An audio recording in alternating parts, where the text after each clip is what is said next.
esencial dentro de la historia clínica. ¿Por qué? Porque nos da una idea del entorno del paciente, ¿sí? Esto nos da un panorama, aunque tengamos al paciente sentado en nuestro consultorio, en la mesa de exploración, nos da una idea de más o menos cómo es que vive, cómo es su familia, cuál es su entorno, dónde trabaja, qué hace, ¿sí? Y esto es muy importante para nosotros porque pues, debemos de relacionar lo que le pasa con todo lo que lo rodea. Entonces, es muy importante hacer hincapié en esta parte del interrogatorio para darnos una idea de que si el padecimiento de nuestro paciente tiene que ver a lo mejor con su ocupación, con su vivienda, con alguna enfermedad hereditaria por parte de alguno de sus familiares, que tenga que ver con una enfermedad para la que nunca fue vacunado, ¿sí? Con alguna de sus, con algún vicio, con alguna cirugía previa, transfusión, yo qué sé, ¿sí? El chiste es que nuestro paciente nos tiene que platicar toda esa parte de su vida, ¿sí? Que a lo mejor para él no es relevante, pero para nosotros es muy relevante. Entonces, como ya habíamos platicado, la historia clínica es una relación escrita de la enfermedad ocurrida en un paciente, ¿sí? Con todos sus antecedentes y la evolución en el tiempo, ¿sí? Como ya habíamos platicado, es un documento médico, ¿sí? Que me refiere a las características describiendo los hallazgos semiológicos, ¿sí? Vamos a hacer una configuración de síndromes, vamos a producir un diagnóstico, ¿sí? Y un tratamiento. Entonces, es un documento legal, por eso les pedí que descargaran la norma oficial mexicana 004, ¿sí? Todos los datos pueden emplearse como testimonio de un diagnóstico y terapéutico, ¿sí? Y obviamente, aquí hay algo muy importante. Todo tiene que ser de acuerdo a las normas de práctica clínica. En este país tenemos normas de práctica clínica. No andamos, como en una playa nudista, ¿sí? Cada quien por su lado, no. Nosotros tenemos normas de práctica clínica para casi todos los padecimientos en este país, desde un aplicador alacrán, la atención adecuada de un parto, ahora para realizar una prueba de COVID, para todo hay práctica clínica. Entonces es muy importante que ustedes siempre tengan, aparte de todos sus libros de referencia, tengan las guías de práctica clínica. ¿Por qué? Porque aparte tienen que saber qué es lo que se está haciendo en el país, ¿sí? Porque a lo mejor ustedes traen la técnica de Francia y operan al paciente y el paciente se complica y pasa algo, el paciente los demanda y ustedes dicen, no, pues es que yo traje la técnica de Francia, sí, pero la guía de práctica clínica dice que en México todavía no es válida. Entonces, hay que siempre obligadamente leer las normas de práctica clínica en este país, ¿sale? Entonces, hay que hacer un documento que también sea humano, ¿sí? Que debe reflejar nuestra relación establecida entre el médico y el enfermo, ¿sí? Para que logremos un alivio con nuestro paciente. ¿Ya acaban de desayunar? ¿Todavía no? Bueno, ya somos dos.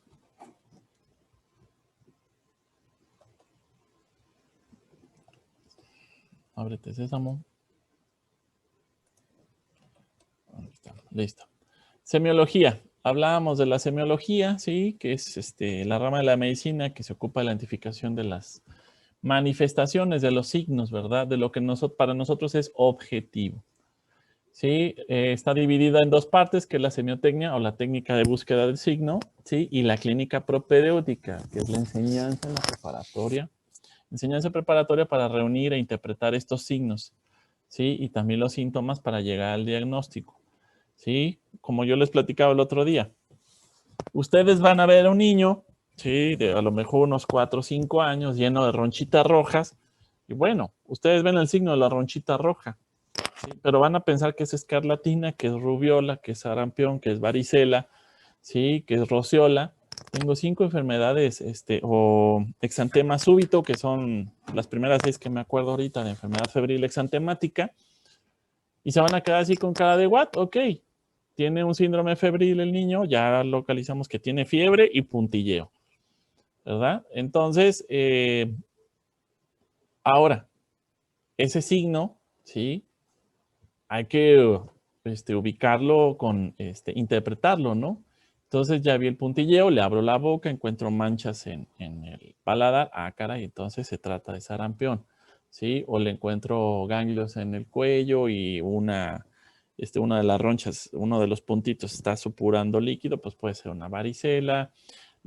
Ustedes tocan el puntito y parece lija, entonces es escarlatina, o el paciente tiene un puntillo muy fino y pegado, entonces es rubiola. Entonces, todo eso tenemos que saberlo interpretar y plasmarlo en nuestra historia clínica. Y obviamente el síntoma, pues es la manifestación subjetiva que nos da el paciente sobre su enfermedad, ¿sí? Solamente el paciente sabe lo que siente y esto es lo que nosotros tenemos que traducir, ¿sí? Por decir, va a llegar el paciente y les va a decir, pues es que no alcanzo a resollar, doctor. Y ustedes se quedan con cara de guay de resollar, pues, ¿qué está haciendo? ¿Qué significa resollar? ¿Sí? Y entonces, ¿qué vamos a hacer? ¿Sí? ¿Alguien que levante la mano, qué significa resollar? ¿No? Respirar. Respirar fuerte. Exactamente. No alcanzan a respirar, a meter el aire el paciente, ¿no? Y Entonces el hacer paciente, ruido. exactamente. Entonces el paciente dice, ay, no alcanzo a resollar, doctor. Entonces algo tiene el paciente, tiene una disnea, ¿sí? Entonces, pues bueno, o ya le dio el váguido, o ya anda anemio, pues mil cosas, ¿no? Entonces, ustedes tienen que saber traducir el síntoma del paciente y plasmarlo como algo objetivo en su historia clínica. El signo, acuérdense que es la manifestación objetiva de la enfermedad, ¿sí? Descubierta por nosotros, ¿sí? Ya sea por el examen físico o por algún interrogatorio, ¿sí? Que encontramos una petequia, que encontramos el vaso crecido, que escuchamos un soplo cardíaco, que encontramos en el laboratorio una elevación en la glucosa, en alguna enzima hepática, encontramos en la radiografía alguna caverna, yo qué sé, lo que nosotros podamos encontrar, ¿sí?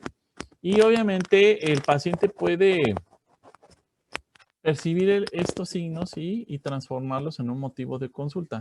¿Sabe qué, doctor? Me salió una bola aquí en el cuello y no me duele, pero está grande, está muy dura, dígame qué es. Caray, es un nódulo indurado, ¿sí? Hay que mandarlo biopsiar porque nódulo que no duele, ganglio que no duele, se tiene que estudiar, ¿no? Entonces, esto es muy importante. Síndrome. Hablábamos de eso el lunes, que es un conjunto de signos y síntomas de diferente etiología que están relacionados, ¿sí? Recordemos un síndrome febril, ¿sí? Que bueno, cualquier cosa, cualquier enfermedad infecciosa, inmunológica,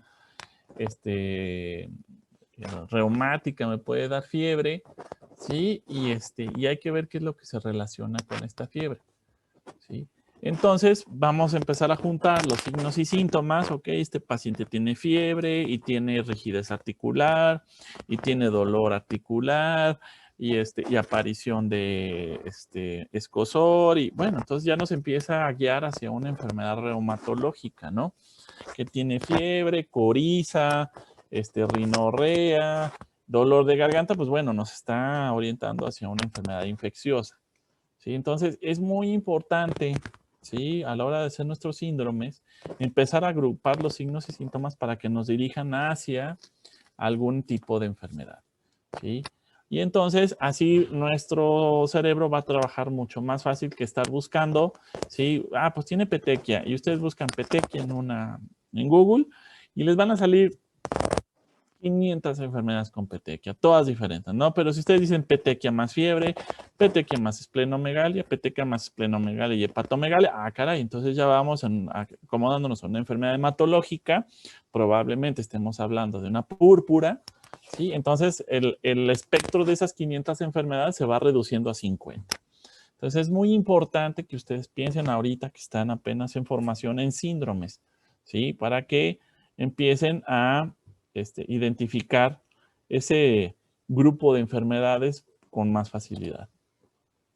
Patognomónico, ¿sí? Ya les hablaba yo del signo patognomónico, ¿sí? O síntoma, que es el que es específico, distintivo, característico de una enfermedad, ¿sí? Y que con la sola aparición de este signo o síntoma es suficiente para establecer el diagnóstico. ¿Cuál es este? Manchas de Koplik en el paladar, es sarampión. Casi ahorita, casi al 100%, pérdida del olfato y del gusto juntas, es COVID, ¿sí?